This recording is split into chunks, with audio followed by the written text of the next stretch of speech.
আমাদের নেতা জনাব তারেক রহমান যখন দেশে আসলেন 300 ফিটের সেই পূর্বাচলে যে বিশাল সমাবেশ হয়েছে, পৃথিবীতে সবচেয়ে বড় সমাবেশ হয়েছে এটি। কিন্তু আমরা যদি মনে করি বরিশাল বিভাগ 10টি বিভাগের একটি, ওই সমাবেশের 10 ভাগের 1 ভাগ যদি আমরা করতে চাই তাহলে কত লক্ষ লোক প্রয়োজন, ওটা মাথায় রেখে মনে হয় আমাদের চেষ্টা, প্রস্তুতি এবং আয়োজন থাকা দরকার, আন্তরিকতা থাকা দরকার।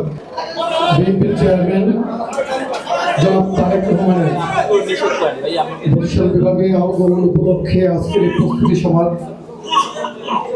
সম্মানিত সভাপতি, বরিশাল বিভাগের সাংগঠনিক সম্পাদক অ্যাডভোকেট বিলকিস জাহান শিরিন, উপস্থিত এই অনুষ্ঠানের সঞ্চালক বরিশাল বিভাগীয় সহ সাংগঠনিক সম্পাদক আগুন কুদ্দুসুর রহমান, উপস্থিত জাতীয় নেতৃবৃন্দ, উপস্থিত যুবদল কেন্দ্রীয় নির্বাহী কমিটির সংগ্রামী সভাপতি, সাবেক ছাত্রনেতা, রাজপথ থেকে বের ওঠা নেতৃত্ব জনাব আব্দুল মোনায়েম মুন্না সহ বরিশাল বিভাগের প্রত্যেকটি নির্বাচনী আসন থেকে বিএনপির প্রার্থী যারা রয়েছেন, সম্মানিত এমপি প্রার্থীগণ, উপস্থিত বরিশাল বিভাগের প্রত্যেকটি জেলা মহানগরের বিএনপির সভাপতি, সাধারণ সম্পাদক, অঙ্গ এবং সহযোগী সংগঠনের সভাপতি এবং সাধারণ সম্পাদক সহ আপনারা যারা শুনছেন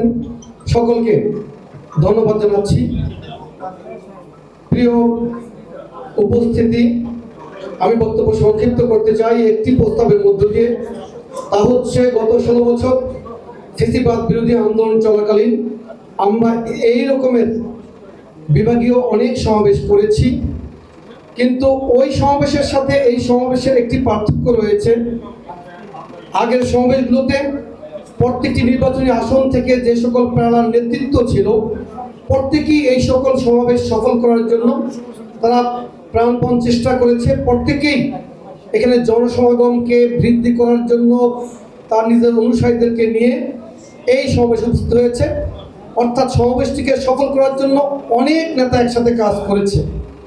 কিন্তু এখন যেহেতু ত্রয়োদশ জাতীয় সংসদ নির্বাচনের প্রার্থীদের নাম ঘোষিত হয়েছে, আর মাত্র কয়েকদিন পর নির্বাচন, এখন এই নির্বাচনী আসনগুলোর নেতৃত্ব এবং রাজনীতি প্রার্থী কেন্দ্রিক হয়ে গিয়েছে, এমপি প্রার্থী কেন্দ্রিক হয়ে গিয়েছে।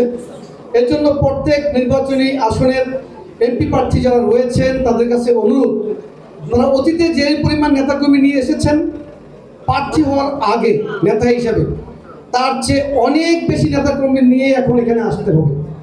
কারণ আগে যেটা বললাম যে একটি নির্বাচনী আসনে কোথাও 2 জন, 3 জন, 5 জন, 7 জন, এর বাহিরেও আরও বিভিন্ন অঙ্গ এবং সহযোগী সময়ের নেতৃবৃন্দ ছিলেন এবং ওই প্যানেল নেতৃত্বের অনুসারীগণ ছিলেন।